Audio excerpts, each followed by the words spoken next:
Hello friends, welcome to the Educational Society YouTube channel. So आज हम determinant का lecture number 2 करेंगे।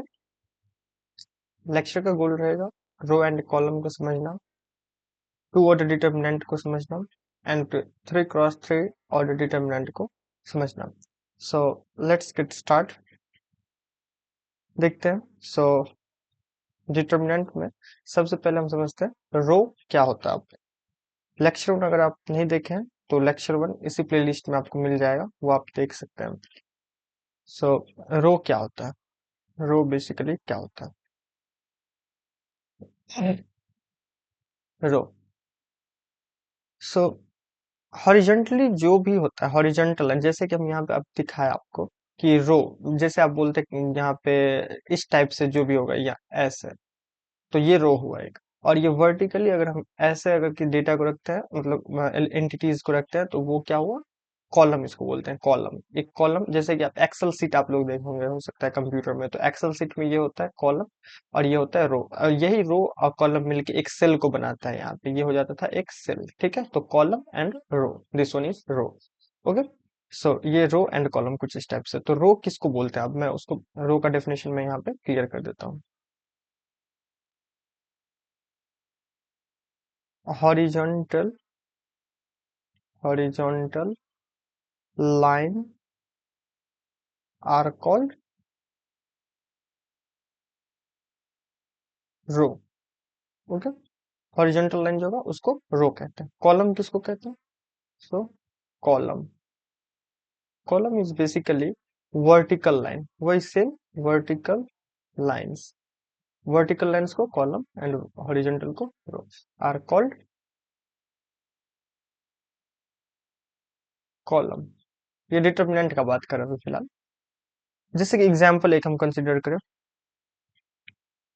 Late A is equal to, मान लेते हैं यहाँ पे एक डिटर्मिनेंट है 2 3 5 5 1 0 4 - 1 2, ये एक डिटर्मिनेंट कंसिडर किया। तो यहाँ पे जो है ये रो कौन कौन सा इसका होगा, रो ये हो जाएगा, रो 2 ये हो जाएगा, रो 3 ये हो जाएगा इसका, ठीक है। कॉलम 1 ये, कॉलम 2, कॉलम 3। तो एंटिटीज का यहाँ पे बात करते हैं। रो 1 में कौन सा, R1 में एंटिटीज कौन कौन सा एलिमेंट, तो यहाँ पे 2 3 एंड 5 है। सो यहाँ पे 2 3 5 रो 1 का एलिमेंट है। रो 2 का एलिमेंट कौन कौन सा है, जो कि है 5 1 0 5 1 0। देन रो 3 का अगर बात करें तो रो 3 में कौन कौन सा है, 4 - 1 2। ओके, आई होप आप समझ गए होंगे यहाँ तक। एंड कॉलम का same as it is, column में भी बात करें अगर हम यहाँ पे कॉलम, सो C1 में, कॉलम 1 में कौन कौन सा है, सेम एज इट इज हो जाएगा यहाँ पे 2 5 4, यहाँ से भी देख सकते कॉलम 1, कॉलम 2 में 3 1 - 1, देन कॉलम 2, कॉलम 3 में 5 0 एंड 2। ओके। एक चीज और यहाँ पे समझते हैं कि अगर आपको कुछ इस टाइप से दिया जाता है कि ए आई जे, इसमें आई क्या बता रहा है, आई बता रहा है रो को, ओके, एंड जे बता रहा है कॉलम को, कॉलम को। जैसे एग्जाम्पल हम ले अगर यहाँ पर समझे एग्जाम्पल से, तो एक कोई डिटरमिनेंट लेते हैं यहाँ पे, जैसे कि A11, A12, A21, A22, ठीक है। तो यहाँ पे ये जो 1 1 में, इसमें अगर समझे हम यहाँ पे, तो ये क्या है, 1 first row first column element है ये, तो इसीलिए यहाँ पे फर्स्ट रो फर्स्ट कॉलम, ठीक।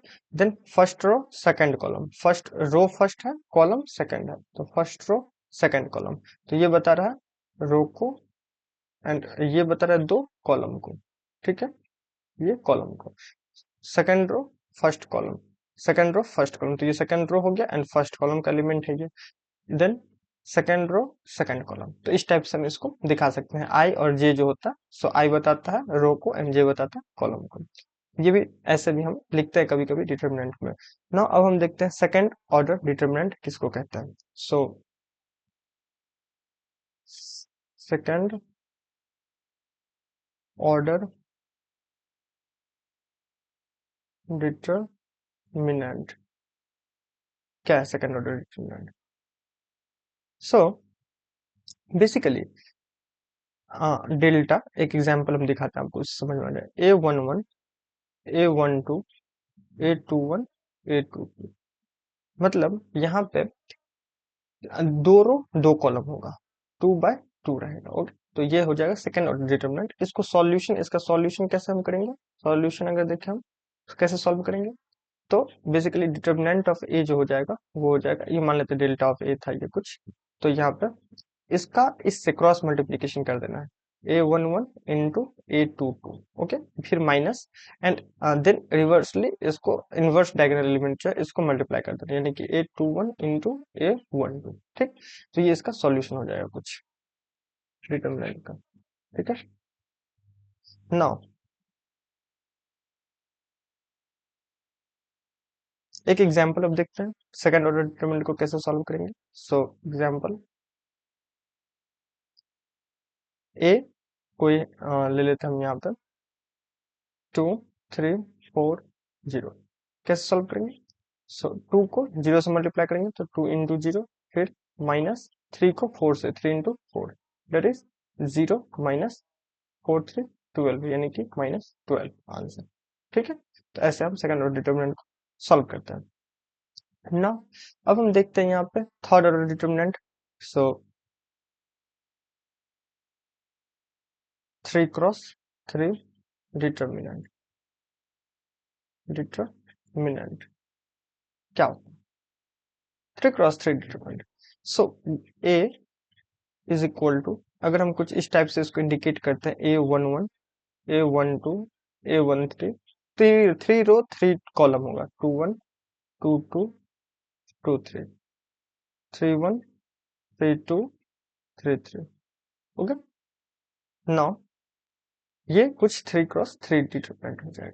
ठीक है, नाउ एक चीज और आपको याद रखना है यहाँ पर कि डिटरमिनेंट जो होता है कि किसी भी मैट्रिक्स का डिटरमिनेंट तभी एग्जिस्ट करेगा जब वो मैट्रिक्स स्क्वायर मैट्रिक्स हो। यानी कि मैं लिख देता हूँ यहाँ पर नोट में कि for a determinant to exist matrix should be square. Matrix क्या होना चाहिए? स्क्वायर होना चाहिए। दैट इज मतलब नंबर ऑफ रोज जो होगा, नंबर ऑफ रोज वो इक्वल होगा किसके? नंबर ऑफ कॉलम्स के। ठीक है, कॉलम्स के, ये चीज आपको याद रखना है, number of column number of row के बराबर होगा तभी डिटरमिनेंट हम फाइंड आउट कर सकते हैं ना। थर्ड ऑर्डर डिटरमिनेंट को कैसे हम सॉल्व करेंगे वो अब समझते हैं। So how to solve 3 cross 3 determinant. Okay, so let consider करते हैं एक हम, लेट ए, ये मैट्रिक्स कंसिडर कर रहा हूँ, इसका मैं डिटरमिनेंट फाइंड आउट कर लूंगा। 1 0 5 -1 3 -2। ओके, देन फाइंड, क्वेश्चन कुछ स्टेप्स है, फाइंड डिटरमिनेंट ऑफ ए क्या हो। ओके, सो यही फाइंड आउट करने के लिए बोला जा रहा है। तो यहाँ पे अगर हम देखें डिटरमिनेंट ऑफ ए, यहाँ पे बेसिकली पहले आपको क्या करना है, यहाँ पे प्लस माइनस प्लस इस टाइप से कुछ अरेंज कर देना आपको। यहाँ पे मतलब दो को पॉजिटिव में लेना है, यहाँ पे नेगेटिव रहेगा तो नेगेटिव ले लेंगे, यहाँ पे दो लिए, फिर इसके जो इसके कॉलम को और इसके रो को, इसके जो ये जो एलिमेंट है जिस रो में है और जिस कॉलम में है उसको हमको नहीं कुछ करना है, उसको बस छोड़ देना है।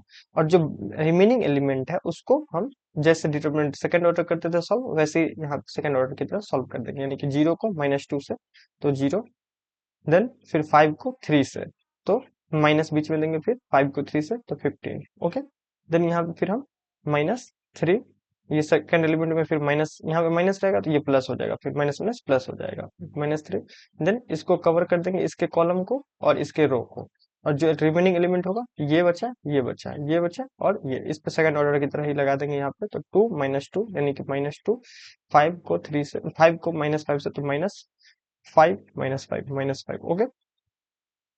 देन +4 एंड 4 को यहाँ पे इसको कवर, ये कवर, तो ये रिमेनिंग जो बचा ये इधर का, तो 1 को 3 से तो 3 माइनस, -1 को 0 से इधर करेंगे मल्टीप्लाई, तो ये 0 हो जाएगा ओके। यहाँ पे अब देखें हम यहाँ पे तो कितना हो जाएगा 2 इंटू -15, फिर -3 इंटू -1 प्लस और -2 यानी कि मैं लिख देता हूँ -2 + 5 okay, +4 into 3 then so here -30 then -3 and 3 9 okay, -9 my bad, so yeah -9 then +4 3 12 okay, so -39 and +12 that is -27 answer. सो ये प्रोसेस मेथड होता है determinant third order third determinant को सॉल्व करने का। 4x4 डिटरमिनेंट भी होता है लेकिन वो आपके सिलेबस में 12th में अभी नहीं है, तो उसको बाद में देखेंगे। रिप्रेजेंटेशन वैसे होगा 4 कॉलम 4 रो वहां पे रख देंगे ओके। सो आई होप आप यहाँ तक समझ गए होंगे, नेक्स्ट लेक्चर में इससे आगे देखेंगे। So thank you for watching this video. और कोई भी प्रॉब्लम हो, डाउट हो मैट्रिक्स चैप्टर से भी, तो आप कमेंट बॉक्स में पूछ सकते हैं, मैं जरूर से जरूर उसका आंसर दूंगा। वीडियो पसंद आई हो तो लाइक करें, सब्सक्राइब करें एंड शेयर करें। Thank you.